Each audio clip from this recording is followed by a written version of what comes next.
முதுகலை உடற்கல்வி இயக்குனர் தேர்வுக்கு தயாராகி கொண்டிருக்கின்ற அனைத்து மாணவர்களுக்கும் என்னுடைய வணக்கத்தை தெரிவித்துக் கொள்கிறேன்.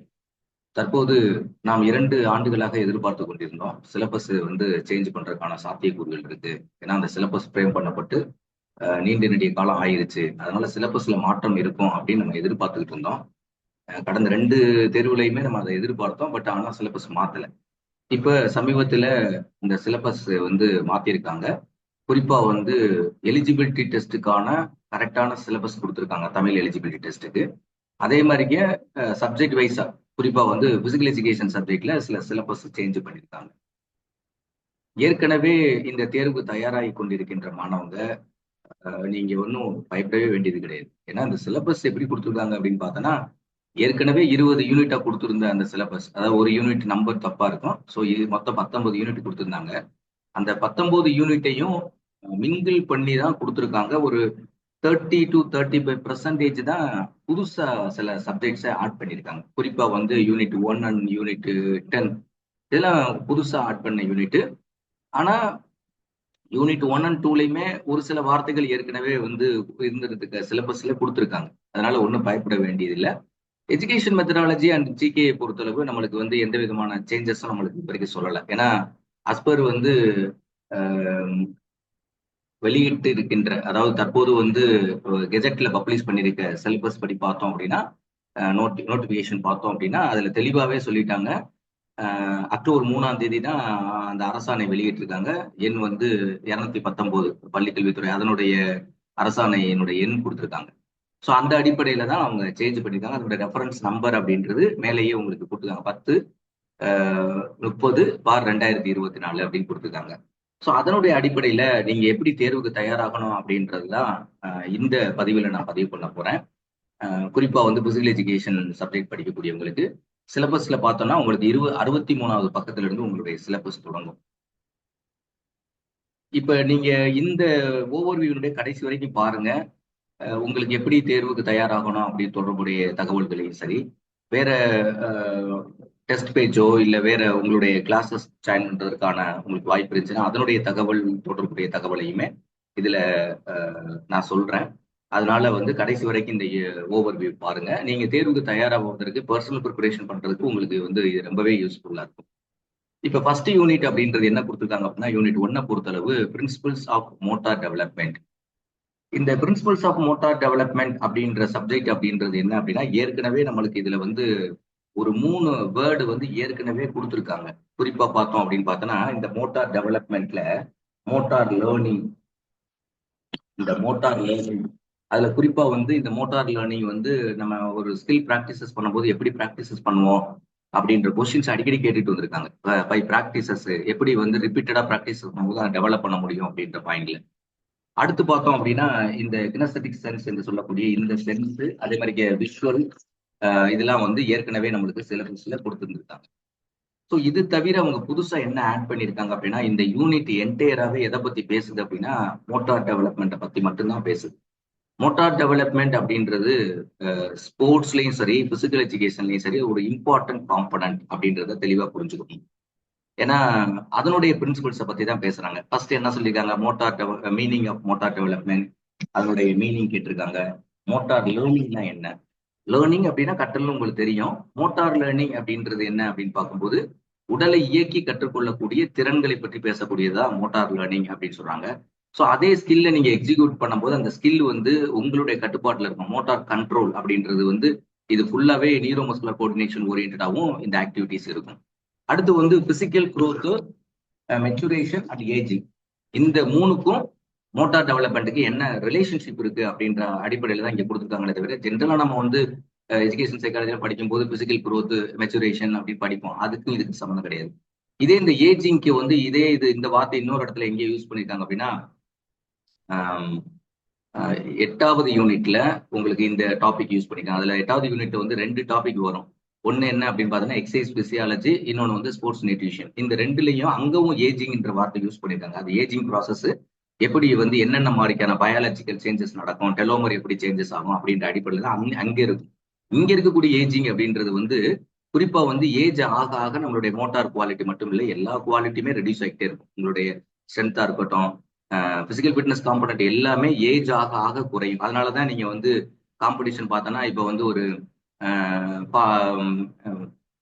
வெட்டரன் நடத்துறாங்க அப்படின்னா அந்த வெட்டரனுடைய ஏஜ் வந்து வேற, அவங்களுடைய காம்படிஷனுடைய அந்த இன்டென்சிட்டி அப்படின்றது வேற, அவங்களுடைய பெர்ஃபார்மன்ஸ்ன்றது வேற. அந்த அடிப்படையில தான் இங்க கொடுத்துருக்காங்க.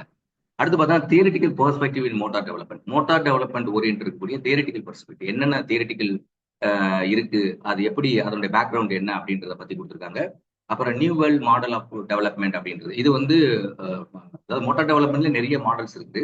அதுல குறிப்பா ஒரே ஒரு மாடல் மட்டும் நியூ வேர்ல்ட் மாடல்ல மட்டும் கொடுத்துருக்காங்க. அந்த மாடல் எப்படி நீங்க டெவலப் பண்ணணும் அப்படின்றது. பொதுவாக இந்த நியூ வேர்ல்ட் டெவலப்மெண்ட் மாடல் அப்படின்றது பார்த்தோம் அப்படின்னா எக்ஸாக்டா வந்து அது ஆக்சுவலா எப்படி இருக்கும் அப்படின்னா emphasise the interaction between the individual and environment and task in motor skills. அதாவது இண்டிவிஜுவல், அவனுடைய என்விரான்மெண்ட் பிளஸ் வந்து டாஸ்க், இந்த மூணையும் பேஸ் பண்ணி தான் அந்த மோட்டார் ஸ்கில் அப்படின்றதுடைய இது இருக்கும் அப்படின்றத பத்தி தான் அந்த மாடல் பேசும் ஆக்சுவலா.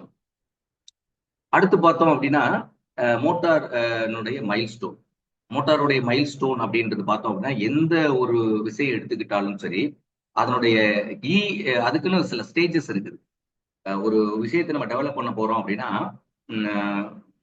எஜுகேஷனா இருக்கட்டும், இல்ல ஸ்போர்ட்டா இருக்கட்டும், இல்ல பிசிக்கல் எஜுகேஷன், எதுக்குனாலும் நீங்க டெவலப் பண்ணணும் அப்படின்னா டெவலப்மெண்ட் ஸ்டேஜஸ் இருக்கு. இப்போ ஒரு குரோத் அப்படின்னா சொல்லிட்டு சில்ட்ரன்ஸ் வந்து இன்ஃபன்சியா இருப்பாங்க, அப்புறம் மறுபடியும் அடுத்த ஸ்டேஜ் சில்ட்ரன்ஸா கன்வர்ஷன் ஆவாங்க, அப்படி ஒவ்வொன்றா அடல்ட் விட்டு அதே மாதிரிக்கே கன்வர்ஷன் ஆகிட்டே போவாங்க, ஓல்ட் ஏஜ் வரைக்கும் வருவாங்க.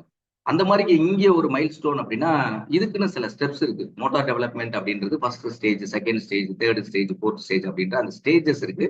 அந்த ஸ்டேஜஸ் தான் இங்க வந்து மைல் ஸ்டோன் அப்படின்னு கொடுத்துருக்காங்க. ஸோ மோட்டாரினுடைய மைல் ஸ்டோன் அப்படின்றது எப்படி டெவலப் பண்ண போறோம் அப்படின்றது. அடுத்து development of motor skills across the life span. உங்களுடைய லைஃப் முழுவதும் எப்படி வந்து இந்த மோட்டார் ஸ்கில்ல வந்து நம்ம வந்து டெவலப் பண்ண போறோம் அப்படின்றதான். அடுத்து மோட்டார் ஸ்கில், இது வந்து ரொம்ப முக்கியமானது. மோட்டார் ஸ்கில் அப்படின்றது நமக்கு ஏற்கனவே சிலபஸ் பேஸ் பண்ணி வரும்போது அதை பத்தி மோட்டார் பத்தி வரும்போது லைட்டா எங்கேயுமே படிச்சிருப்பாங்க, நீங்க எல்லாமே தெரியும், பிஜிடிஆர் ப்ரிப்பேர் பண்ணியிருக்கவங்க. அதுல வந்து லோகோமோட்டார் ஸ்கில்னா என்ன, நான் லோகோமோட்டார் ஸ்கில் அண்ட் மேனிபுலேட்டிவ் ஸ்கில்ஸ் அப்படின்றத பத்தி அவங்க சொல்லியிருக்காங்க. ஸோ லோகோமோட்டார் ஸ்கில் அப்படின்னாவே உங்க எல்லாத்துக்குமே தெரியும், ஸ்டேஷனரி பொசிஷன்ல இருந்து செஞ்சோம் அப்படின்னா அதுக்கு சாரி நான் ஸ்டேஷனரி பொசிஷன் டைனமிக் மூவிங்ல இருந்து பண்றோம் அப்படின்னாவே, ரன்னிங் பண்றோம் அப்படின்னா அது ஒரு லோகோமோட்டார் ஸ்கில், ஜாக்கிங் பண்றோம் அப்படின்னா அது ஒரு லோகோமோட்டார் ஸ்கில், த்ரோயிங் பண்றோம்னா அது ஒரு லோகோமோட்டார் ஸ்கில். பட் இன் ஸ்டாட்டிக்கா எக்ஸாம்பிள் ஃபார் வந்து ஒரு ஸ்ட்ரெச்சிங் பண்றோம், ஒரு ஆசனா பண்றோம், அது வந்து ஒரு இடத்துல உட்காந்து ஸ்டேஷனரி பொசிஷன் பண்றதுனால அது பேர் நான் லோகோமோட்டார் ஸ்கில்னு சொல்லுவாங்க. ஸோ அதை பத்தி விரிவா நம்ம பார்ப்போம் என்னென்னலாம் அது வரும் அந்த ஸ்கில்ஸ் அப்படின்றத. அடுத்து மூவ்மெண்ட் கான்செப்ட் அப்படின்னா ஒரு மூவ்மெண்ட் பண்ணணும் அப்படின்னா அந்த மூவ்மெண்ட்டுக்கு என்ன வேணும் அப்படின்னு பார்த்தோன்னா மூணு விஷயம். ஒன்று வந்து ஏன்னா மூவ்மெண்ட் பண்ண ஸ்போர்ட்ஸ் மூவ்மெண்ட் அப்படின்னாவே எல்லாமே ஸ்போர்ட்ஸ் ஃபுல்லா மூவ்மெண்ட் ரிலேட்டட் தான். அப்ப எல்லா பாடியுமே எப்படி முதல்ல வந்து பாடி அதுக்கு தேவைப்படும். அந்த பாடி பெர்ஃபார்மன்ஸ் பண்ணணும், மூவ்மெண்ட் பண்ணணும் அப்படின்னா ஒரு ஸ்பேஸ் வேணும்.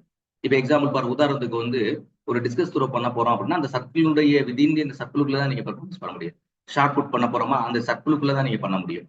அப்ப ஜாவ்லின் த்ரோ பண்ண போறோமா அதனுடைய அந்த செக்டார் எந்த டிஸ்டன்ஸ்ல இருக்கோ அதுக்குள்ளதான் நீங்க பண்ண முடியும். அதுக்கடுத்து வெளியில நம்ம போக முடியாது. அப்படி வெளியில போனோம்னா அது பவுல். அப்ப வித்தின் தி ஸ்பேஸுக்குள்ளதான் ஒரு மூவ்மெண்ட்டை நம்ம பண்ண முடியும். அந்த மூவ்மெண்ட்டை நம்ம கண்ட்ரோலா பண்ணணும். அப்படி கண்ட்ரோலா பண்றதை பத்தி பேசக்கூடியதுதான் மோட்டார் மூவ்மெண்ட். அப்ப அதனுடைய ரிலேஷன்ஷிப் எப்படி இருக்கு, அதனுடைய எஃபெக்ட் எப்படி இருக்கு, எந்த அளவுக்கு வந்து இப்ப எக்ஸாம்பிள் ஃபார் வந்து ஷார்ட் புட்ல வந்து சமேஷன் ஆஃப் ஃபோர்ஸ்னு ஒரு ஃபோர்ஸ் சொல்லுவாங்க. இந்த ஃபோர்ஸ் கிரியேட்டட் எங்க இருந்து பண்ணுவோம் அப்படின்னா கீழே லோயர் லெக்ல இருந்து டோல்ல இருந்து அப்படியே கிரியேட் பண்ணி கொண்டாந்து அந்த ஃபோர்ஸை கையில கொண்டாந்து இங்க இருந்து தான் அந்த ஃபோர்ஸை எக்ஸ்போர்ட் பண்ணணும். அப்ப எந்த அளவுக்கு மேக்சிமம் ஃபோர்ஸை உங்களால கிரியேட் பண்ண முடியுமோ அப்படி கிரியேட் பண்ணும்போது தான் என்ன பண்ணும் அப்படின்னு பார்த்தோன்னா இந்த இதை வந்து எக்ஸிக்யூட் பண்ண முடியும் அப்படின்ற பார்ட்ல தான் அது வந்து வந்திருக்கு. அடுத்தது பார்த்தோம் அப்படின்னா விசுவல் பெர்செப்சுவல் டெவலப்மெண்ட். எப்போதுமே ஒரு ஒரு ஸ்கில் பண்ணணும் அப்படின்னு வச்சுக்கலேன், ஒரு மூவ்மெண்ட் பண்ணணும் அப்படின்னு வச்சுக்கோங்க. அந்த மூவ்மெண்ட் அப்படின்றது எது அப்படின்னா ஒண்ணு நீங்க ஏதாவது ஒருத்தர் ஒரு லாங் ஜம்ப் நீங்க பண்ண போறீங்க அப்படின்னா லாங் ஜம்ப் செய்யறவங்களை நீங்க பார்க்கணும்.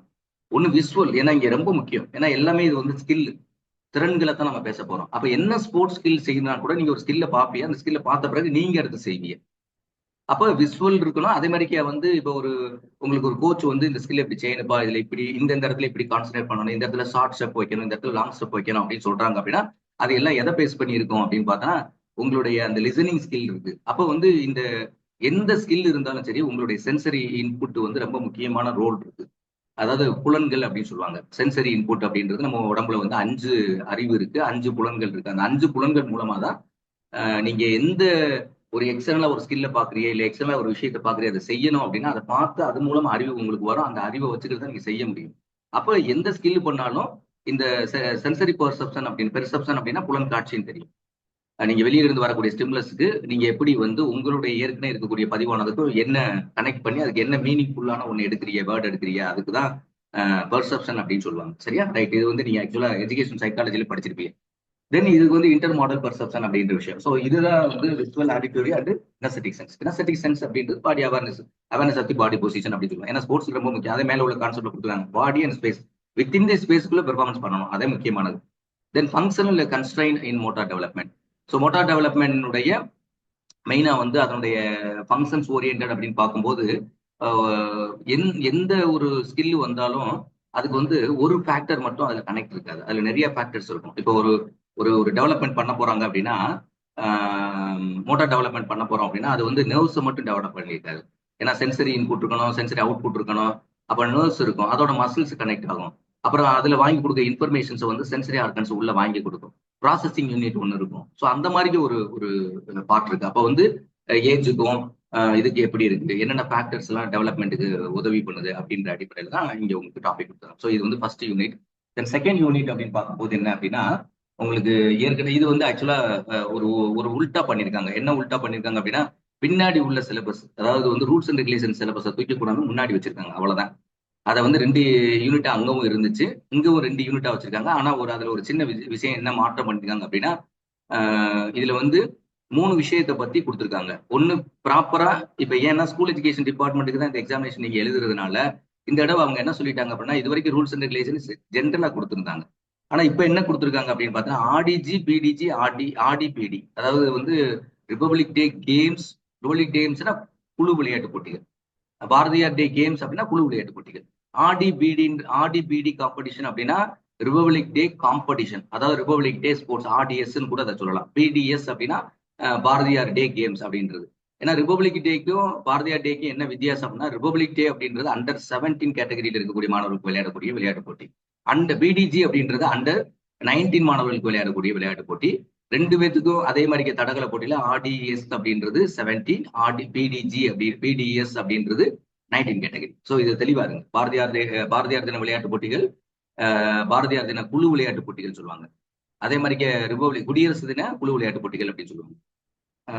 பாரதியார் தின குழு தின குடியரசு தின குழு தடகள போட்டிகள் அப்படின்றது அதை சொல்லுவாங்க, தமிழ்ல சொல்ல போனோம் அப்படின்னா. ஸோ அதுல என்ன சொல்லியிருக்காங்க அப்படின்னா, நீங்க அதுல உள்ள கேம்ஸை மட்டும் படிச்சுக்குங்க அப்படின்னு சொல்லிட்டு, அதுல நம்மளுக்கு வந்து 4 கேட்டகரியில நம்மளுக்கு விளையாட்டு போட்டிகள் நடத்துறாங்க ஆர்டிஜி பிடிஜில. ஃபர்ஸ்ட் என்ன அப்படின்னு பார்த்தோம்னா, A category, B category, C category and D category.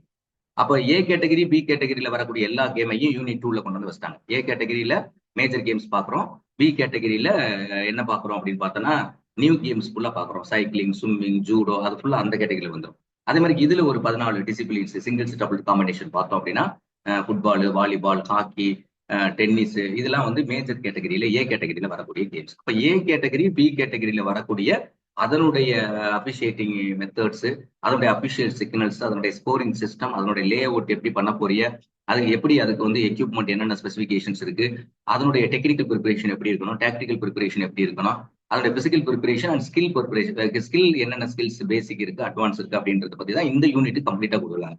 அது தவிர ஒன்னே இதுல ஆட் பண்ணிருக்காங்க, qualification and quality of coaches அப்படின்னு கொடுத்துருக்காங்க. ஆனா ப்ரீவியஸ் சிலபஸ்ல வரும்போது நம்மளுக்கு சூப்பர்விஷன் அப்படின்ற ஒரு ஏரியா கொடுத்துருந்தாங்க. இப்ப சூப்பர்விஷன் எடுத்துட்டாங்க. அந்த சூப்பர்விஷனுக்கு பதிலாக என்ன சொல்லிட்டாங்கன்னா, அந்த வேர்டை வந்து சூப்பர்விஷன் வார்த்தை எடுத்துட்டு டிஐபி அண்ட் சிஐபியினுடைய ரோல்னு கொடுத்துறாங்க. அடுத்த யூனிட்ல வருது உங்களுக்கு, பின்னாடி ஒரு யூனிட்ல அதை கொடுத்துருக்காங்க. அந்த வார்த்தையை சிஐபி அண்ட் டிஐபியினுடைய ரோல் அப்படின்னு கொடுத்துட்டாங்க. ஆனா அது அங்க கொடுக்கும்போது qualification and qualities of supervision அப்படின்னு நம்ம அதை படிச்சிருப்போம் ஆக்சுவலா. ஆனா இந்த இடத்துல கோச்சஸினுடைய குவாலிஃபிகேஷன் அண்ட் குவாலிட்டிஸ் அப்படின்னா இது பியூர்லி வந்து எஸ்டேட்ல இருக்கக்கூடிய கோச்சஸ் இருக்காங்கல்ல, அவங்களுடைய குவாலிஃபிகேஷன்ஸை பத்தி தான் இங்க பேசுது. அடுத்து யூனிட் 3 பொறுத்தளவு வந்து ரூல்ஸ் அண்ட் ரெகுலேஷன்ஸ் ஆஃப் அத்லெட்டிக்ஸ்ல பார்த்தோம்னா, ஆர்டிஜி பிடிஜில 4 கேட்டகரி சொன்னேன். ஏபி அப்படின்னு சொன்னேன், ஏபி சிடின்னு சொன்னேன். ஏபி அங்கே கொடுத்தாச்சு, பிசிஏ இங்க கொடுத்துட்டாங்க, அவ்வளவுதான். பின்றது சாரி பிசி இல்ல, சிடிஏ இங்க கொடுத்துட்டாங்க. சின்றது தடகள போட்டி. அப்ப தடகள போட்டிகள் அப்படின்றதும் அத்லெட்டிக்ஸ் காம்படிஷனையும் பிளஸ் செஸ் அப்படின்றது டி கேட்டகரியில வரும். அப்ப சி அண்ட் டி கொண்டாந்து யூனிட் 3ல கொடுத்துட்டாங்க. சோ இதுவும் என்னது, as per the with reference of the PDG and RDS Tamil Nadu government, அதுக்கு எஸ்பெஷலி தமிழ்நாடு கவர்மெண்ட் ரூல் சொல்லிட்டாங்க. தமிழ்நாடு கவர்மெண்ட் ரூல்னா தமிழ்நாடு கவர்மெண்ட்டுக்கு ஒரு ஸ்பெசிபிக் ரூல் கிடையாது ஆர்டிஜி பிடிஜி பொறுத்தளவு. நம்ம என்ன ரூல்ல ஃபாலோ பண்றோம் ஸ்கூல் எஜுகேஷன் டிபார்ட்மெண்ட்ல அப்படின்னு பார்த்தோன்னா, ஸ்கூல் கன்ஃபெடரேஷன் ஆஃப் இந்தியா என்ன ரூல்ல பிரிஸ்கிரைப் பண்றோம்னா அந்த ரூலை தான் பண்றோம். ஆனா school game federation of India என்ன பண்ணும் அப்படின்னு பார்த்தோன்னா, அவங்க வந்து நேஷனல் இன்டர்நேஷனல் ஃபெடரேஷன் இப்ப ஃபுட்பால் அப்படின்னா பிஃபா அவங்களுடைய ரூலை பேஸ் பண்ணி தான் அவங்க கொடுப்பாங்க.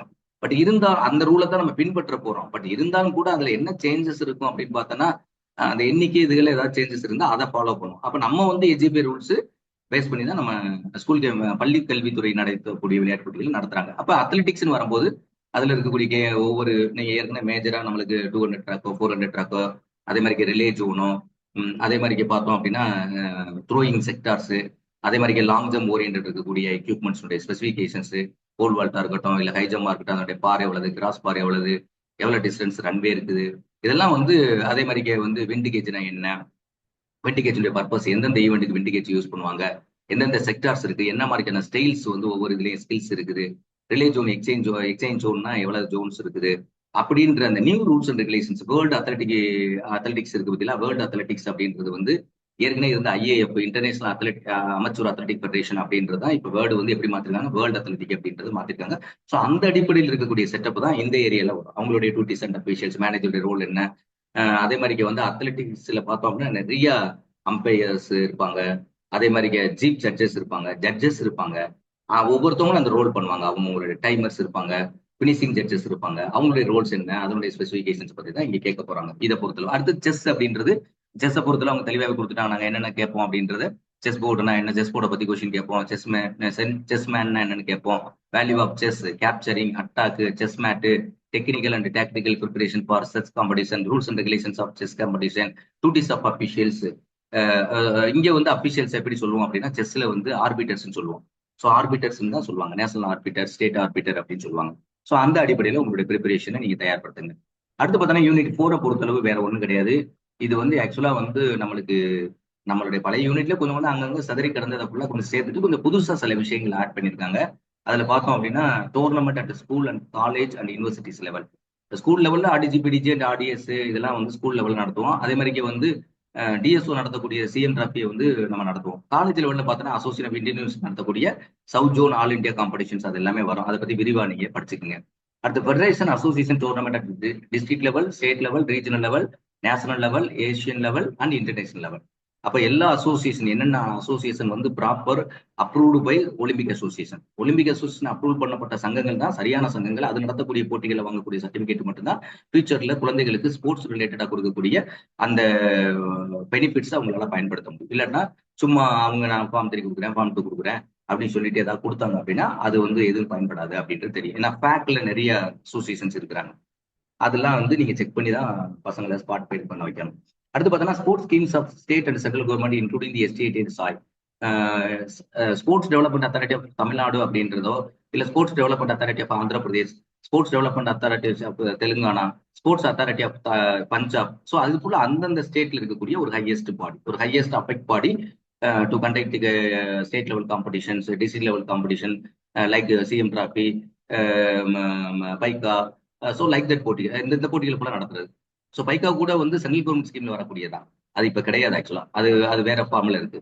அடுத்து வந்து சாயின்றது வந்து இந்தியா லெவலில் இருக்கக்கூடிய ஒரு அபெக்ஸ் பாடி அப்படின்னு சொல்லுவாங்க. ஸ்போர்ட்ஸ் கோச்சஸை டெவலப் பண்றது ஸ்போர்ட்ஸ் இன்ஃப்ராஸ்ட்ரக்சர் டெவலப் அந்த ஸ்போர்ட்ஸ் அத்தாரிட்டி ஆஃப் இந்தியா அப்படின்றத நம்மளுக்கு ஏற்கனவே சிலபஸ்ல இருந்துச்சு. ஸோ அதையும் இங்க கொடுத்துருக்காங்க. அடுத்து state and national awards in sports. State லெவலில் என்னென்ன அவார்ட்ஸ் ஸ்போர்ட்ஸ் அவார்ட்ஸ் கொடுக்குறாங்க. நிறைய பிரைஸ் மணிஸ் வந்து கொடுக்குறாங்க. நம்மளுக்கு ஸ்டேட் லெவலில் இருக்கக்கூடிய அவார்ட்ஸ்ல கொடுக்குறாங்க. அதே மாதிரி சென்ட்ரல் கவர்மெண்ட் கொடுக்கக்கூடிய அவார்ட்ஸ் அப்படின்னு பார்க்கும்போது ஸ்போர்ட்ஸுக்கு வந்து அர்ஜுனா அவார்டு துரோணாச்சாரி அவார்டு இதெல்லாம் வந்து என்ன அப்படின்னு பார்த்தோன்னா அங்க கொடுக்கக்கூடிய அவார்ட்ஸ். அடுத்த ஸ்போர்ட்ஸ் ஹாஸ்டல் அப்படின்றது வந்து ஸ்பெசிஃபிக்கா வந்து அங்கங்க சில மாவட்டங்கள்ல ஸ்போர்ட்ஸ் ஹாஸ்டல்ஸ் இருக்கு. இப்போ எல்லாம் மோஸ்ட்லி எல்லா மாவட்டங்களுமே ஸ்போர்ட்ஸ் ஹாஸ்டல் வருது. ஆனா சென்டர் ஆஃப் எக்ஸலன்ஸையும் எஸ்டேட் தொடர்புடையதான். இப்போ வந்து குறிப்பா வந்து துரோயர்ஸ்ல நல்ல எக்ஸலண்டா இருக்காங்க பார்த்தீங்களா அவங்களுக்குன்னு தனியா ஒரு இது இருக்கும். அதுக்கு பேர் வந்து centre of excellency. Sports hostel வேற சென்டர் ஆஃப் எக்ஸலன்சி வேற. இப்ப நல்ல என்டியூரன்ஸ் அத்லெட்ஸ் இருக்காங்க அவங்களுக்குன்னு தனியா ஒரு இடம் இருக்கும். அந்த இடத்துல மட்டும்தான் அந்த எக்ஸலன்சியை வந்து ப்ரிப்பேர் பண்ணணும். அந்த ஒரு ஸ்கில்லுக்கு மட்டும் ஒரு ஆக்டிவிட்டிக்கு மட்டும் அவங்க தொடர்பு இருக்கும் அதுல. அதே மாதிரி incentive for sports persons at state level and national level incentives என்ன கொடுக்குறாங்க அப்படின்றது. அந்த அவார்ட்ஸ் அந்த இன்சென்டிவ்ஸ் ரெண்டுமே ஓரளவுக்கு சிமிலர் ரிலேட்டட் தான். அடுத்து significant sports tournament and trophies and sports persons ரொம்ப தெளிவா சொல்லிட்டாங்க. சிக்னிபிகன்ட் அப்படின்னா ரொம்ப முக்கியமான என்னென்ன டோர்னமெண்ட்லாம் நடக்குது. ரங்கசாமி கோப்பைனா என்ன சந்தோஷ் டிராஃபினா என்ன அதே மாதிரி வந்து என்னென்ன காம்படிஷன்ஸ் வந்து நடக்குது, முக்கியமான காம்படிஷன்ஸ், அதனுடைய டிராபிஸ், என்னென்ன டிராபிஸ் கொடுக்குறாங்க, அதனுடைய ஸ்போர்ட்ஸ் பர்சன்ஸ் யாராரு. இப்ப ஸ்போர்ட்ஸ் பர்சன்ஸோட பேரையும் கேட்கறதுனால கொஞ்சம் நிறைய படிக்க வேண்டியது இருக்காங்கல்ல. அடுத்து சிஎம் டிராஃபி. இப்ப ஃபேமஸா உங்களுக்கு சிஎம் டிராஃபி கடந்த 2 ஆண்டுகள்ல மிகப்பெரிய அளவுல உங்களுக்கு பிரைஸ் மணி, மாணவர்களுடைய கவனிக்கிறது எல்லாமே உங்களுக்கு கவர்மெண்ட் ரொம்ப பக்காவா உங்களுக்கு பண்ணி கொடுத்தாங்க. அது எல்லாமே உங்களுக்கு தெரியும். போகக்கூடியவங்களுக்கு எல்லாத்துக்குமே அங்க வந்து சென்னையில பார்த்தோன்னா ஏசி ரூமு, அதே மாதிரி சாப்பாடு அப்படின்றதெல்லாம் போன வருஷத்துக்கு முந்தின வருஷம் போனேன், சிஎம் டிராஃபி டீம்ல போனேன். அப்ப பார்த்தோன்னா நல்ல ஹாஸ்பிட்டாலிட்டிஸ் வந்து நல்லா பண்ணியிருந்தாங்க.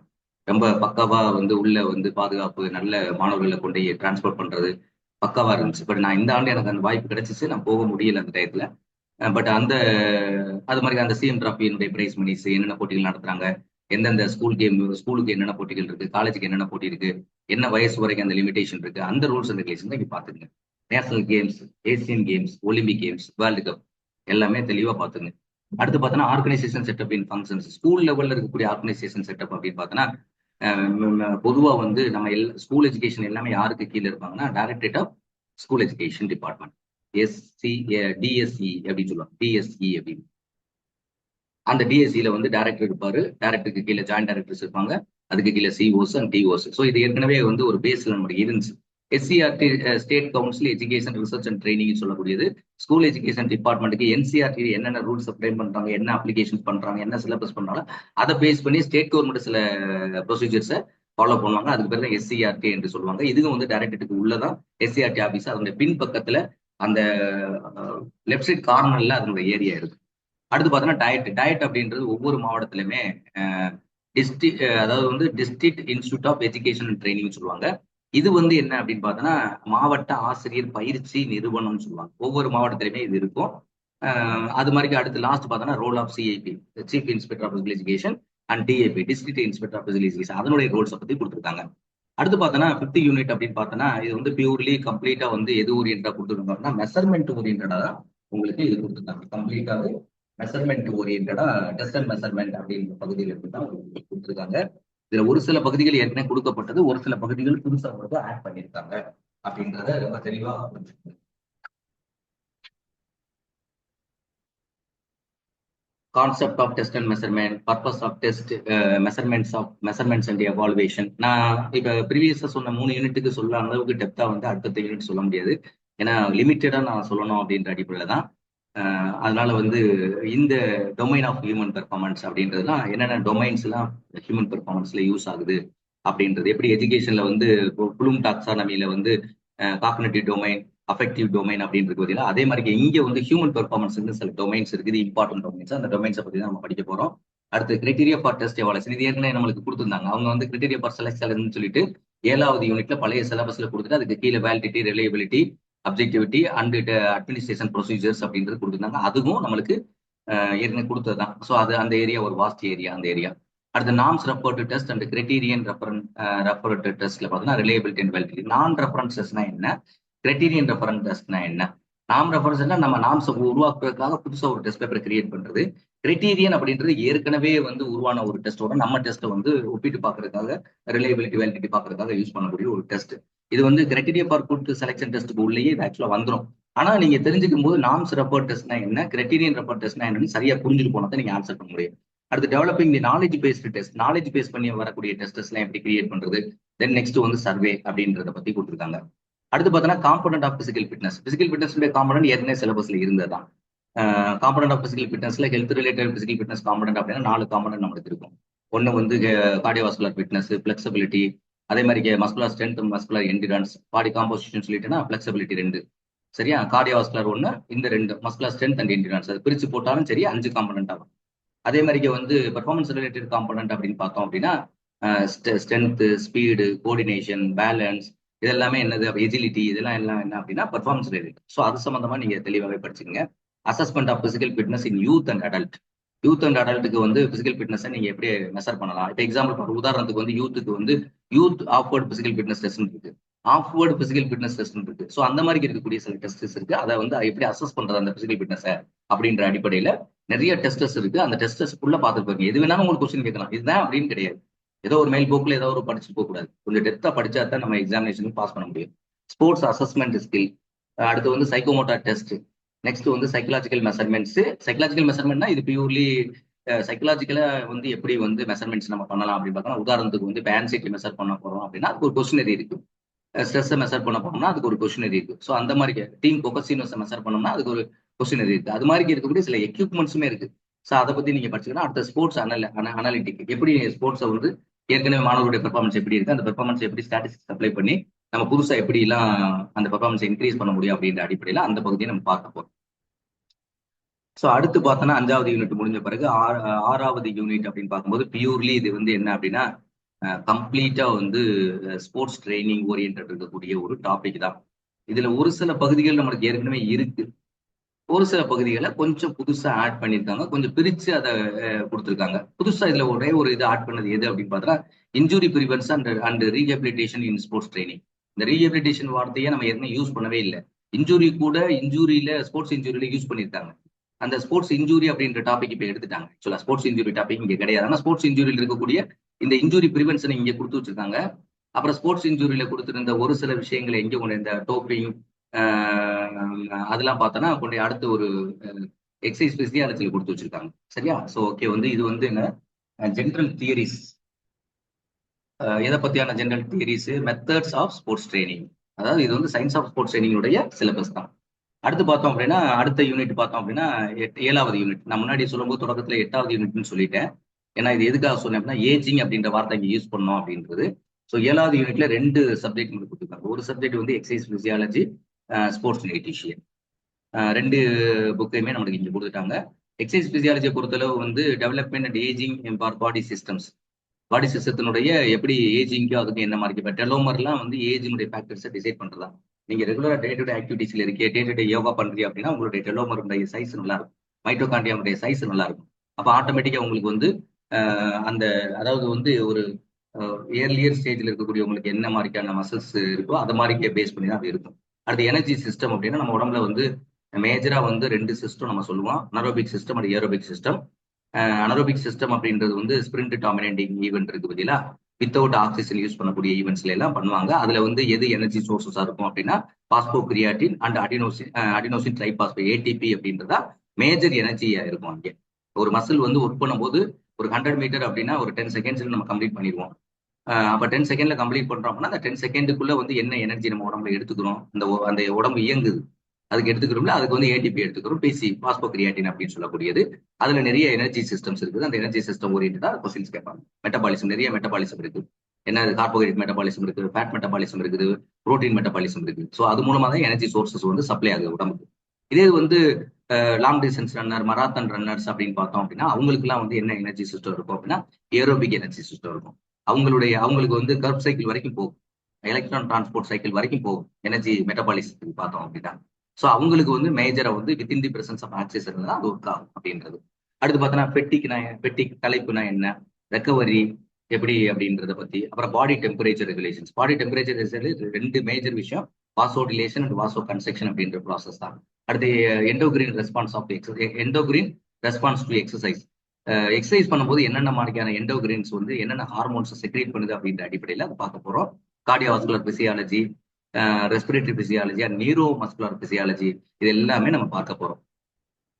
அடுத்து பார்த்தோம்னா ஸ்போர்ட்ஸ் நியூட்ரிஷன் அப்படின்னா மேக்ரோ நியூட்ரிஷன் அப்படின்றது. மேக்ரோ நியூட்ரிஷன்ல நியூட்ரிஷனை பொறுத்தவரை மேக்ரோ நியூட்ரிஷன், மைக்ரோ நியூட்ரிஷன் பிரிக்கிறோம். மேக்ரோ நியூட்ரிஷன் உடம்புக்கு அதிகமாக தேவைப்படக்கூடிய காம்பனன்ட் சொல்லுவோம். அதுல வந்து carbohydrate, protein, fat. Micro nutrition vitamins and minerals தான். விட்டமின்ஸ்ல water soluble vitamins, fat soluble vitamin படிக்கும். மினரல்ஸ்ல மேக்ரோ மினரல்ஸ், மைக்ரோ மினரல்ஸ் படிக்கப்போம். ஸோ அதே மாதிரி ஃப்ளூயிட் அண்ட் ஹைட்ரேஷன் ஸ்ட்ராட்டஜிஸ், இதெல்லாம் ரொம்ப முக்கியமான டாபிக். அடுத்து வந்து pre exercise nutrition. Pre exercise nutrition என்னென்ன, காம்படிஷன் முன்னாடி இப்போ கார்போஹைட்ரேட் லோடிங் பண்றோம் லாங் டிஸ்டன்ஸ் இருக்கலாம், இதெல்லாம் வந்து ப்ரீ காம்படிஷன் நியூட்ரிஷன் அப்படின்னு சொல்லுவாங்க. அடுத்து during exercise nutrition, post exercise nutrition அப்படின்னு கொடுத்துருக்காங்க. அடுத்து பார்த்தோம் அப்படின்னா நியூட்ரிஷன் ஃபார் அத்லெட்டிக் எப்படி கொடுப்பீங்க, சப்ளிமெண்ட்ரியை பத்தி இப்போ கொஞ்சம் ஆட் பண்ணிக்கணும். சப்ளிமெண்ட் வந்து இப்போ ஃபேமஸா நிறைய சப்ளிமெண்ட், ஸ்போர்ட்ஸ் சப்ளிமெண்ட்ஸ் நிறைய ஃபீல்டுக்கு வர ஆரம்பிச்சிச்சு. ஸோ அந்த மாதிரி விஷயங்கள் இருக்கு. அடுத்து nutrition strategy for wait management. இது மட்டும் கொஞ்சம் ஸ்போர்ட்ஸ்க்கு அப்பாற்பட்டு ஒரு நார்மல் பீப்புளுக்கு ஒரு வெயிட் மேனேஜ்மெண்ட் பண்ணா எந்த மாதிரியான நியூட்ரிஷன் ஸ்ட்ராட்டஜியை நீங்க பின்பற்றலாம், உங்களுடைய பாடி காம்போசிஷனுக்கு ஏத்தாப்புல அந்த பாருங்க. அடுத்து பார்த்தோன்னா இது கொஞ்சம் ஸ்போர்ட்ஸ் எக்ஸசைஸ் பிசியாலஜியோட இருக்கக்கூடிய ஒரு பார்ட் அப்படின்னு சொல்லலாம். அப்படி இல்லைன்னா அத்லெட்டிக்ஸ்ல இருக்கக்கூடிய ஒரு part, ergogenic aids and doping அப்படின்றத இங்க கொண்டாந்து கொடுத்துருக்காங்க. Misuses of drugs in sports. என்ன அப்படின்றத பத்தி. எந்தெந்த எர்கோஜெனிக் எய்ட்ஸ்னா any substance that will increase the sports performance it is called as ergogenic aids. ஆனா பட் அந்த எர்கோஜெனிக் எய்ட்ஸ் எல்லாமே வந்து இது வந்து என்னன்னா ப்ராஹிபிட்டட் சப்ஸ்டன்ஸ் கிடையாது, தடை செய்யப்பட்ட பொருட்கள் கிடையாது. பட் இந்த ஃபார்ம் ஆஃப் கெமிக்கல் ஃபார்மெட்ல இல்லீகலா வடா நடா சொல்லக்கூடிய நேஷனல் ஆன்டி டோப்பிங் ஏஜென்சி சொல்லக்கூடிய, வேர்ல்டு ஆன்டி டோப்பிங் ஏஜென்சி சொல்லக்கூடிய அந்த சப்ஸ்டன்ஸ் எதெல்லாம் இது எடுக்கக்கூடாது, இந்த சப்ஸ்டன்ஸ் உங்களுக்கு யூரின்லயோ இல்ல இதுல எக்ஸ்கிரீஷன் ஆச்சு அப்படின்னா உங்களுக்கு வந்து அது வந்து ஒரு குறிப்பிட்ட ஒரு அளவுக்கு மேல வெளியேறிச்சு அப்படின்னா அது வந்து டோப்பிங் கண்ட்ரோல்ல வந்துடும். ஸோ அப்போ வந்து தடை செய்யப்பட்ட பொருட்கள் வேற, எர்கோஜெனிக் எய்ட்ஸ் படிக்கும்போது ரொம்ப கரெக்டா படிங்க. எர்கோஜெனிக் எய்ட்ஸ்னா எல்லாருமே என்ன நினைப்பாங்க அப்படின்னா இது ஏதோ வந்து பெர்ஃபார்மன்ஸுக்கு வந்து தப்பானதோ அப்படின்னு. எர்கோஜெனிக் எய்ட்ஸ் நார்மலா வந்து ஒரு நியூட்ரிஷன் நான் நல்லா எடுத்துக்கிறேன், ஆக்சிஜன் எடுத்துக்கிறேன், ஆக்சிஜன் டோப்பிங் இருக்குது. பிளட் டோப்பிங் வந்து இல்லீகலா பண்ணக்கூடாது. பிளட் டோப்பிங்னா பிளட் மட்டும் பிரிச்சு எடுத்து இது ஹீமோகுளோபினை மட்டும் எடுத்துட்டு நம்மளுடைய பிளட்டினுடைய வால்யூம் கூட்டுறது. ஸோ அது வந்து லாங் டிஸ்டன்ஸ் ரன்னர் பண்ணுவாங்க. அந்த மாதிரி நிறைய மெத்தட்ஸ் இருக்கு. கிளாத்திங் கூட ஒரு டோப்பிங் தான். கிளாத்திங் அட்வான்டேஜஸ் இருக்குது. கிளாத்திங் யூஸ் பண்றது கூட வந்து சாரி டோப்பிங் கிடையாது, எர்கோஜெனிக் எய்ட்ஸ்ல வரும்.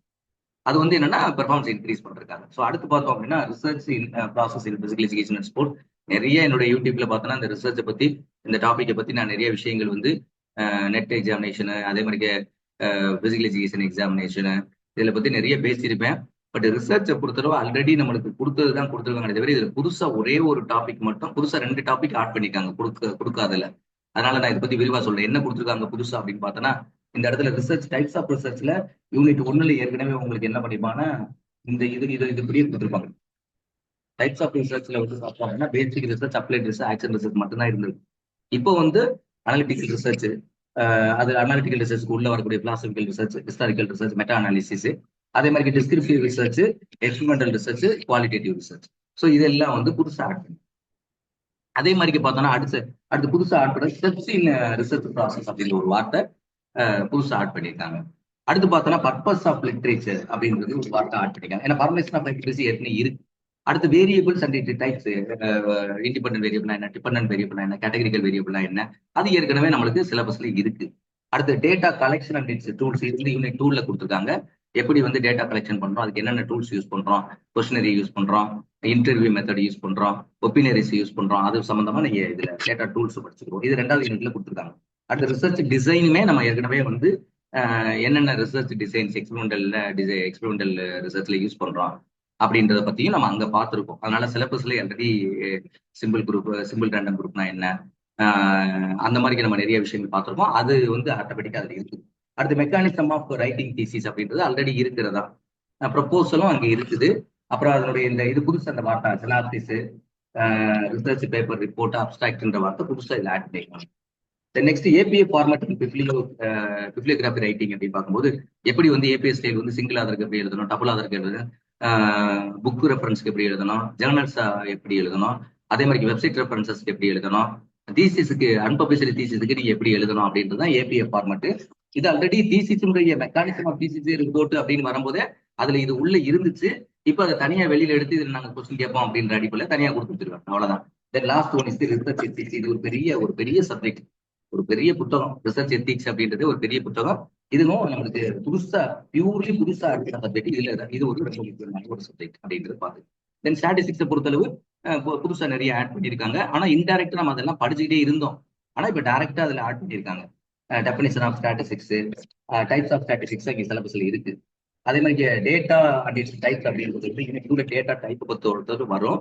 அதுல இது வந்து ஸ்கேல்ஸ், நாமினல் ஸ்கேல்னா என்ன, ஆர்டினல் ஸ்கேல்னா என்ன, இன்டர்வல் ஸ்கேல்னா என்ன, ரேஷியோ ஸ்கேல்னா என்ன, எது வீக் ஸ்கேலு, எது ஸ்ட்ராங் ஸ்கேலு, ஏன் வீக் ஸ்கேலு, இதுல எத்தனை அட்ரிபியூட்ஸ் இருக்குது, இதுல எத்தனை வருது, அப்சல்யூட் ஜீரோ எதுல வரும் அப்படின்ற அடிப்படையில் தான் இங்கே வரும். அடுத்து வேரியபிள் அட்ரிபியூட்ஸ் என்ன நம்ம சிலபஸ்ல இருந்துச்சு.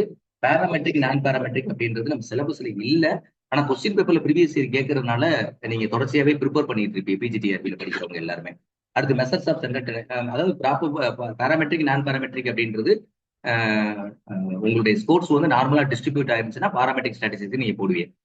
டிஸ்ட்ரிபியூஷன் ஆகல, டிவியேஷன் ஆகுது, பெல் ஷேப் கர்வ்ல ஃபிட் பண்ணி பார்க்கும்போது ஸ்கீவ் ஆகுது, இல்லைன்னா வந்து height of the curve variations இருக்கு அப்படின்னா எக்ஸாக்டா பெல் ஷேப் கர்வ் வந்தா மட்டும்தான் நீங்க பேராமெட்ரிக் போடணும். இல்லைன்னா நான் ஸ்டாண்டர்ட் ஸ்டாட்டிஸ்டிக்ஸ் தான் யூஸ் பண்ண போறோம். அது என்னன்றத நீங்க அதோட கண்டிஷன்ஸ் என்னன்னு படிச்சுங்க.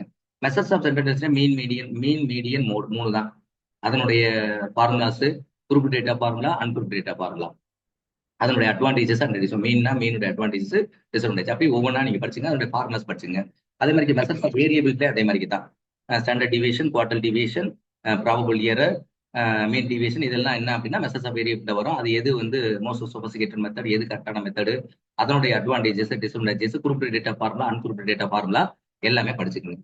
அடுத்து பிரின்சிபல்ஸ் ஆஃப் நார்மல் ப்ராபபிலிட்டி. இது என்ன ப்ரீவியஸ் இயர்ல சிலபஸ்ல இல்ல, பட் ஆனா கொஸ்டின் கேட்கறாங்க அடிப்படையில நீங்க எல்லாருமே ப்ரிப்பேர் பண்ணிட்டே இருப்பீங்க. Probability curve, normal probability curve அப்படின்றது, இந்த பெல் ஸ்டேப் கர்வ்ங்கிறது எப்படி இது எக்ஸ்டென்ஷன் ஆகுது அப்படின்றத பத்தி நீங்க வந்து எவ்வளவு எக்ஸ்டென்ஷன் ஆகுது, -3 ஸ்டாண்டர்ட் டிவியேஷன்ல இருந்து +3 ஸ்டாண்டர்ட் டிவியேஷன் எக்ஸ்டென்ஷன் ஆகுது, அதனுடைய ரூல்ஸ் ரெகுலேஷன், அதனுடைய ப்ராப்பர்ட்டிஸ் ஃபுல்லா படிச்சுங்க. ரொம்ப முக்கியமான கொஸ்டின். நெக்ஸ்ட் பார்த்தோம் அப்படின்னா இதை பேஸ் பண்ணி ஒருவேளை ஸ்கோர் வந்து இப்படி நார்மலா பெல் ஷேப்ல வராம ஒரு பக்கம் ரைட் சைட்ல போய் கீவ் ஆகுது, இல்லைன்னா இப்படி லெஃப்ட் சைட்ல போய் கீவ் ஆகுது அப்படின்னா அதுக்கு வந்து என்ன சொல்றாங்கன்னா ஸ்கியூனஸ் சொல்றாங்க. பாசிட்டிவ் ஸ்கியூனஸ், நெகட்டிவ் ஸ்கியூனஸ் சொல்லக்கூடிய ஏரியா தான் கொடுத்துருக்காங்க. இது இதை பேஸ் பண்ணி வரக்கூடிய. அடுத்து கட்டோசிஸ்ன்றது height of the curve. Curve வந்து இப்படி பீக்கா இருக்கா, பீக்னா நல்ல ஹைட், லெப்டோ கட்டோசிஸ் சொல்லுவாங்க. இது பேர் லெப்டோ கட்டோசிஸ். மீசோ கட்டோசிஸ் அப்படின்னா எஸ்பெஷலி இந்த மாதிரி அப்படியே நார்மலாவே நார்மல் ஷேப் மாதிரியே இருக்கும். அடுத்து மீசோ கட்டோசிஸ், லெப்டோ கட்டோசிஸ், அந்த இன்னொரு கட்டோசிஸ், அது வந்து அதனோட இது எப்படி இருக்கும் அப்படின்னு பார்த்தோன்னா பிளாட்டா இருக்கும், தரையில லைட்டா அப்படி பிளாட்டா இருக்கும். அடுத்து பார்த்தோன்னா டைப் 1 எரர், டைப் 2 எரர். அது வந்து டெஸ்டிங் தி நல் ஹைபோதீசிஸ் டெஸ்ட் பண்றதுக்காக டைப் 1 எரர்ன்றது, அதுக்கு இன்னொரு பேர் வந்து ஆல்பா எரர்னு சொல்லுவோம். டைப் 2 எரர்ன்றது பீட்டா எரர்னு சொல்லுவோம். அது வந்து என்ன அப்படின்றது நம்ம படிச்சுக்குவோம். So type 1 error, type 2 error. அதுக்கு லெவல் ஆஃப் சிக்னிஃபிகன்ஸ் நம்மளுடைய ஹியூமனிஸ்டிக் ரிசர்ச்ல 95% மீன்ஸ் 0.05% தான் நம்ம லெவல் ஆஃப் சிக்னிஃபிகன்ஸ் பார்ப்போம். அடுத்து பார்த்தோன்னா பாப்புலேஷன் அண்ட் சாம்பிள்ஸ். பாப்புலேஷன் அப்படின்றது ஒரு ஹோல் யூனிட்டை பத்தி பேசுறது. அதுல இருக்கக்கூடிய sub portion, small portion, sub unit, subset of the population அப்படின்றது தான் வந்து சாம்பிள். நம்ம டெஸ்ட்டுக்காக நம்ம எக்ஸ்பெரிமெண்ட் என்ன பண்றோமோ அதுக்கு யூஸ் பண்ணக்கூடியது. அடுத்த types of sampling. Types of sampling probability sampling இருக்கு, நான் ப்ராபபிலிட்டி சாம்பிளிங் இருக்கு. ப்ராபபிலிட்டி சாம்பிளிங் வந்து நீங்க எடுக்கக்கூடிய சப்ஜெக்ட், அதாவது உங்களுடைய சப்ஜெக்ட் எடுக்கக்கூடிய உங்களுடைய எக்ஸ்பெரிமெண்ட்டுக்கு அதுல எடுக்கக்கூடிய அந்த சப்ஜெக்டை நீங்க எடுக்கக்கூடிய பாப்புலேஷன்ல இருந்து ஈக்குவல் சான்ஸ் இருந்துச்சு அப்படின்னா, எல்லாத்துக்கும் ஈக்குவல் சான்ஸ் கொடுத்து எடுத்தீங்க அப்படின்னா அதுக்கு பேர் ப்ராபபிலிட்டி சாம்பிளிங் வரும். ஈக்குவல் சான்ஸ் கொடுக்காம இருந்தீங்கன்னா அது பேர் நான் ப்ராபபிலிட்டி சாம்பிளிங் வரும். Then concept of T test, F test and correlation. இப்போ கார்லேஷன்ஸ்ல என்னென்ன கார்லேஷன்ஸ், 5 விதமான கார்லேஷன்ஸ் இருக்கு. அந்த 5 விதமான கார்லேஷன்ஸுமே நீங்க படிச்சுக்கோங்க. அதே மாதிரி நெக்ஸ்ட் வந்து கிராபிக்கல் ரெப்ரசன்டேஷன் ஸ்டாட்டிஸ்டிக்ஸ். ஸ்டாட்டிஸ்டிக்ஸ்ல எப்படி கிராபிக்கல் ரெப்ரசன்டேஷன் பண்றாங்க அப்படின்ற ஒரு பார்ட் ரொம்ப முக்கியமான பார்ட். அடுத்து நெக்ஸ்ட் பார்த்தோம் அப்படின்னா modern trend in physical education and sports அப்படின்ற ஒரு பார்ட். இதான் லாஸ்ட் யூனிட். இது என்டையர் புது யூனிட். ஆனா ஒரே ஒரு இடத்துல மட்டும் வார்த்தை சேர்த்திருக்காங்க. என்ன அப்படின்னா இந்த வார்த்தை, அதாவது ஸ்ட்ரெஸ் மேனேஜ்மெண்ட் அண்ட் டெக்னிக் அப்படின்னு ஒரு பார்ட் இருக்கு. இதுல வந்து ஸ்ட்ரெஸ் ரிலேட்டடா நம்மளுக்கு வந்து எப்படி வந்து நீங்க ஸ்ட்ரெஸ் மேனேஜ் பண்ணுவீங்க அப்படின்ற இந்த இடத்துல கொஞ்சம் வார்த்தையை மாத்திருக்காங்க. ஸ்ட்ரெஸ்னா மன அழுத்தம், மேனேஜ்மெண்ட்னா மேலாண்மை செய்யறது, டெக்னிக்னா யுக்தி. எப்படி வந்து மன அழுத்தத்தை, ஏன்னா ஸ்போர்ட்ஸ்ல வந்து மன அழுத்தம் இருந்துச்சு அப்படின்னா பெர்ஃபார்மன்ஸ் டிக்ரீஸ் ஆகும். அப்ப அதை வந்து நார்மல் பண்ணணும். ஒரு காம்படிஷன் வரும்போது எல்லாத்துமே பயம் வரும். அப்ப அதனால பெர்ஃபார்மன்ஸ் டிக்ரீஸ் ஆக பார்க்கும். அதை எப்படி கண்ட்ரோல் பண்ண முடியும்? அது துரு யோகிக் கான்செப்ட் மூலமா டெவலப் பண்ணலாம். ப்ராக்ரஸிவ் ரிலாக்ஸேஷன் டெக்னிக் இருக்கு. அந்த மாதிரி நிறைய ஹிப்னாசிஸ், ஆட்டோஜெனிக் ட்ரைனிங், இது மாதிரி சைக்கலாஜிக்கல் ட்ரைனிங் நிறைய ட்ரைனிங் இருக்கு. அந்த ட்ரைனிங்கை பயன்படுத்தி ஸ்ட்ரெஸ் மேனேஜ்மெண்ட்டை நம்ம கண்ட்ரோல் பண்ண முடியும் அப்படின்ற அடிப்படையில் அதுக்கு கீழேயே அந்த யூனிட்லயே உங்களுக்கு ஜஸ்ட் யோகாவை பத்தி லைட்டா யோகா மூலமாவும் நம்ம பண்ண முடியும் அப்படின்ற மாதிரி தான் இருந்துச்சு.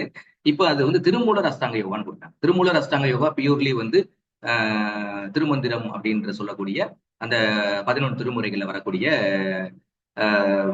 திருமூலர் திருமந்திரம் அப்படின்றது 10ஆம் திருமுறையில வரக்கூடியது. அந்த 10ஆம் திருமுறையில திருமூலருடைய இதுல வந்து 9 தந்திரங்களாக அதை பிரிச்சு கொடுத்திருப்பாரு. அதுல அஷ்டாங்க யோகம், யமம், நியமம், ஆசனம், பிரணயாமம், பிரத்திகாரா, தாரணை, தியானம், சமாதி என்று சொல்லக்கூடிய அந்த 8 நிலைகளை பத்தி அவர் பேசுவார். அந்த 8 நிலைகளை பத்தியான கான்செப்டை தான் நம்ம படிக்க போறோம். அடுத்து வியரபிள் ஃபிட்னஸ் ட்ராக்கர்ஸ். அது உங்களுக்கு எல்லாருமே தெரியும். வியரபிள் ஃபிட்னஸ் ட்ராக்கர்னா நிறைய வந்து அதிகமா அந்த கொரோனா காலத்துல பார்த்தோன்னா COVID-19 அப்போ பார்த்தோன்னா நிறைய பேர் அதை யூஸ் பண்ணியிருப்பாங்க. கையில ஸ்டாப் வாட்ச் யூஸ் பண்ணியிருப்போம், நம்ம கட்டியிருப்போம். அதுலயே நம்மளுக்கு தெரியும் நம்ம எவ்வளவு தூரம் வாக் பண்றோம், எவ்வளவு தூரம் அதுல வந்து நம்மளுக்கு ஹார்ட் ரேட் இருக்கு, பிளட் ப்ரெஷர் எப்படி இருக்குன்னு பார்ப்போம். ஸோ அந்த மாதிரி. அப்புறம் விர்ச்சுவல் ரியாலிட்டி ட்ரைனிங், அது வந்து ரொம்ப முக்கியமான ஒரு பார்ட். அடுத்த data analysis for the performance engagement, technological innovations in equipment, surface, play field and coaching அப்படின்றது. Equipment, surface, play field and கோச்சிங்ல என்னென்ன மாதிரிக்கான இப்போ உள்ள அட்வான்டேஜஸ். நம்ம வந்து பழைய காலத்துல பயன்படுத்தின எக்யூப்மெண்ட் இப்போ பயன்படுத்துறது. அப்போ வந்து மட்ராக் யூஸ் பண்ணோம், சிந்தரி யூஸ் பண்ணோம், சிந்தட்டிக் வந்தாச்சு. இனி அடுத்து வரும்போது என்ன வரும்? அதே மாதிரி வந்து நிறைய பிளே ஃபீல்டு பார்த்தோம் அப்படின்னா பிளே ஃபீல்டை பத்தி நான் சொல்றேன். பிளே ஃபீல்டு எஸ்பெஷலி என்ன பண்றோம் அப்படின்னு பார்த்தோன்னா ஹாக்கி பிளே ஃபீல்டா இருக்கட்டும். அதே மாதிரிக்கு வந்து வாஸ்ட் ஏரியா இருக்கு, ஃபுல்லா பிளே ஃபீல்டு தான். கோல்ஃப் வந்து பிளே ஃபீல்டு தான். அதே மாதிரிக்கு பார்த்து வந்துன்னா ஃபுட்பால் வந்து பிளே ஃபீல்டுன்னு சொல்லுவோம். இதெல்லாம் வந்து டர்ஃப் கிரவுண்ட் வந்துச்சு. ஸோ அந்த மாதிரி அட்வான்டேஜஸ் நிறைய எக்யூப்மெண்ட்லேயே நிறைய வந்து இப்போ ஏரோடைனமிக்ஸ் யூஸ் பண்றோம். ஜாவ்லின் த்ரோ முதல்ல வந்து உட்டில் தான் யூஸ் பண்ணோம். இப்போ ஏரோடைனமிக்ஸ் அந்த மாதிரி நிறைய போல் வந்து போல் வாட்டில் ஃபைபர் போல் யூஸ் பண்ணுறோம். பேம்பு யூஸ் பண்ணோம், இப்போ ஃபைபர் போல் யூஸ் பண்றோம். ஸோ அந்த மாதிரி அட்வான்டேஜஸ் நிறைய இருக்கு. அதை பார்த்தினா அப்புறம் இன்டர் டிசிப்ளினரி அப்ரோச்சஸ். ஸ்போர்ட்ஸ்ன்றது ஒரு ஏரியா கிடையாது. பயோமெக்கானிக்ஸ் இருக்குது, பிசியாலஜி இருக்குது, அதே மாதிரி பிசிக்ஸ், அது இதுக்குள்ளே உள்ள வந்துடும். அந்த மாதிரி நிறைய ஏரியாஸ் அதுக்குள்ள இருக்கு. அப்ப அதெல்லாம் சேர்ந்தா தான் நீங்க பெர்ஃபார்மன்ஸ் கொண்டு வர முடியும் அப்படின்னு அடிப்படையில் அந்த இன்டர் டிசிப்ளினரி அப்ரோச்சஸ்ல என்னென்ன சப்ஜெக்ட்ஸ் எல்லாம் வரும் அப்படின்றத பத்தி படிக்கணும்.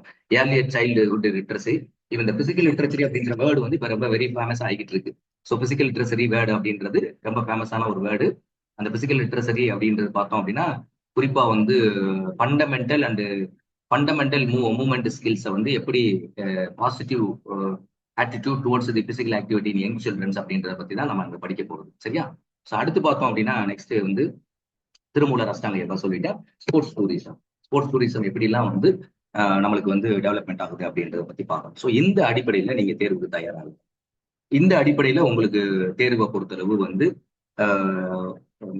தயாரானாவே போதுமானதா. சிலபஸை பொறுத்தளவு பயப்பட வேண்டியதில்லை.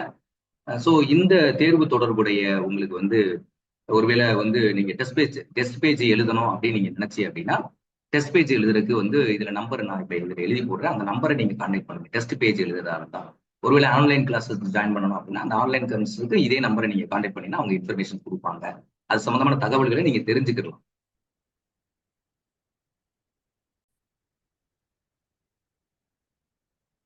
டெஸ்ட் பேஜ் அட்டன் பண்றவங்களோ இல்ல நீங்க ஆன்லைன் கிளாஸஸ் வர்றவங்க இந்த நம்பரை கான்டெக்ட் பண்ணுங்க. 96 59 66 24 12. மறுபடியும் நோட் பண்ணிங்க. ஆன்லைன் பேஜ் டெஸ்ட் பேஜோ பிஜிடிஆர்பி போர்த், அதாவது வந்து எஜுகேஷன் சைக்காலஜிக்கு நீங்க எழுதிக்கலாம்.